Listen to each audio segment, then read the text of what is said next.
بسم اللہ الرحمن الرحیم۔ السلام علیکم۔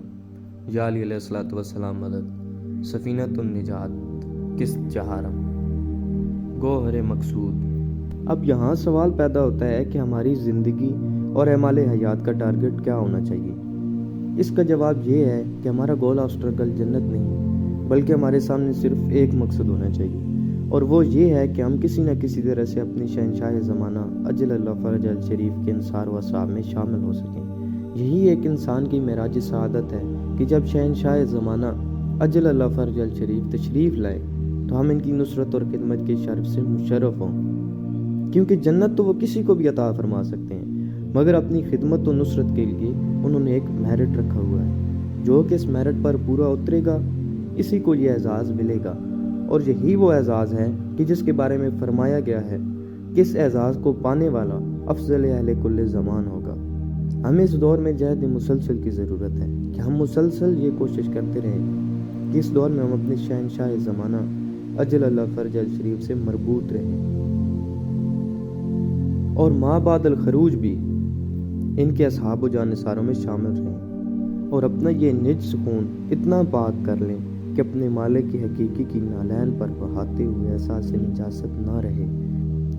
کیونکہ احادیث میں ہے کہ آپ کی نالین پر قربان ہونے والوں کا درجہ 70 شہدائے بدر کے برابر ہوگا، اور بعض احادیث میں تو 70,000 شہدائے بدر کے برابر کا درجہ بیان فرمایا گیا ہے۔ اتنے اونچے میرٹ کے لیے کتنی جدوجہد کی ضرورت ہوگی، کیونکہ جو آدمی بھی کمپٹیشن میں شریک ہوتا ہے اس سے بہت سی محنت کرنا ضروری ہوتی ہے، چاہے وہ جسمانی کام کا کمپٹیشن یا ذہنی، چاہے وہ اولمپک کا میدان ہو یا شہادت کا۔ جہاں بھی کمپٹیشن ہوگا وہاں اضافی محنت کرنا لازم ہوگی۔ اسی طرح ہمیں اپنے شہنشاہ زمانہ، اپنے مربی، اپنے مالک کی حقیقی اجل اللہ فرج الشریف کی نصرت کے لیے عام روٹین سے زیادہ، بہت زیادہ محنت کرنا لازم ہے، کیونکہ ہم دیکھ رہے ہیں کہ ہم اس روٹین کے اعمال کی بنیاد پر اپنی روحانیت ڈیولپ نہیں کر سکتے، اور نہ ہی کر سکے ہیں، اور نہ ہم اس عمومی نظریات و اعمال کی بنیاد پر اخلاقی اور روحانی ترقی کر پا رہے ہیں۔ اگر ہمیں اس قابل بننا ہے کہ ہم اپنے شہنشاہ زمانہ اجل اللہ فرج الشریف کی خدمت کے معراج کو پائیں، تو پھر ہمیں روحانیاتی رستہ اختیار کرنا پڑے گا، تزکیات نفس کی دشوار گزار وادیوں سے گزرنا پڑے گا، ہمیں لذات نفس کو کچلنا پڑے گا، نفس کشی کے پرخار صحرا میں پا برہنہ چلنا پڑے گا، ورنہ ہم اپنی منزل مراد کو نہ پا سکیں گے۔ میں سمجھتا ہوں کہ اگر ہم اپنے مسلک بھائیوں میں شعور بیدار کر لیں کہ ہمیں سب کچھ اپنے مالک کی حقیقی، اپنے شہنشاہ زمانہ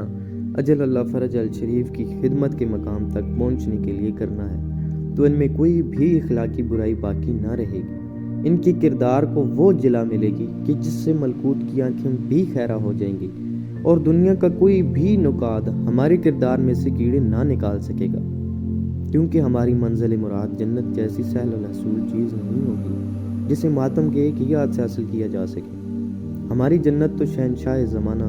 اجل اللہ فرج الشریف اور ان کے اجداد طاہرین علیہ الصلوۃ والسلام کی بزم قدسی ہوگی، جو بغیر جہد مسلسل کے حاصل نہیں ہو سکتی۔ دوستو، جیسا کہ میں نے پہلے نجات کی اقسام کے ضمن میں عرض کیا تھا کہ نجات کی ایک قسم تو وہ ہے جو عوامی ہے، یعنی دنیا اور آخرت کے دکھوں سے چھٹکارا پانا، مگر دوسری قسم وہ ہے جس سے عرفاء کا طریق مراد ہے، یعنی ہر اس چیز سے نجات پانا جو اللہ جل جلالہ اور پاک خاندان علیہ الصلوۃ والسلام کی ناپسندیدہ ہے، یعنی ہر اس عمل سے نجات پانا کہ جو ہمارے شہنشاہ زمانہ اجل اللہ فرج الشریف کو پسند نہیں ہے، ہر اس قول سے نجات پانا کہ جو ہمارے ولی مہربان آقا اجل اللہ فرج الشریف کو پسند نہیں ہے، ہر اس حرکت و سکون، فعل و فکر، خیال و گمان، نیت و خواہش سے چھٹکارا پانا ہے کہ جو ہمارے کریم آقا اجل اللہ فرج الشریف کے لیے ناپسندیدہ ہے، چاہے وہ گردنی، خوردنی، نوشدنی چیز ہی کیوں نہ ہو۔ اگر ہم خود کو اس کوشش میں مصروف کر دیں گے تو اپنے اندر ایک عزت نفس کا احساس بیدار پائیں گے جو ہم سے کچھ بھی گھٹیا حرکت سرزاد نہ ہونے دے گا۔ جب ہم تزکیات نفس کے ذریعے اپنے من کو ٹرانسپیرنٹ بنا لیں گے تو پھر ہمارے اور ہمارے شہنشاہ زمانہ اجل اللہ فرج الشریف کے مابین کوئی بھی چیز مانع نہ رہے گی۔ ہم جب چاہیں گے اپنے محبوب ازل اجل اللہ فرج الشریف کی زیارت سے مشرف ہو جائیں گے، کیونکہ وہ تو ہمہ وقت ہر جگہ موجود ہیں۔ ہمیں تو صرف اپنے اندر الیکٹرانک سسٹم ٹیون کرنا پڑے گا، انہوں نے کہیں باہر سے تھوڑے ہی آنا ہے، وہ موجود تو پہلے ہی سے ہیں، ہم خود کو ٹیون نہیں کر پا رہے۔ اب یہاں پہنچ کر میں اس قابل ہو چکا ہوں کہ آپ کے سامنے اپنے شہنشاہ زمانہ اجل اللہ فرج الشریف کا وہ اسم مبارک تلاوت کر دوں کہ جو میرا موضوع بیان ہے، اور وہ ہے شہنشاہ معظم سفینۃ النجات اجل اللہ تعالی فرج الشریف، یعنی ہمارے شہنشاہ زمانہ اجل اللہ تعالی فرج الشریف مومنین کے لیے کشتی نجات ہے۔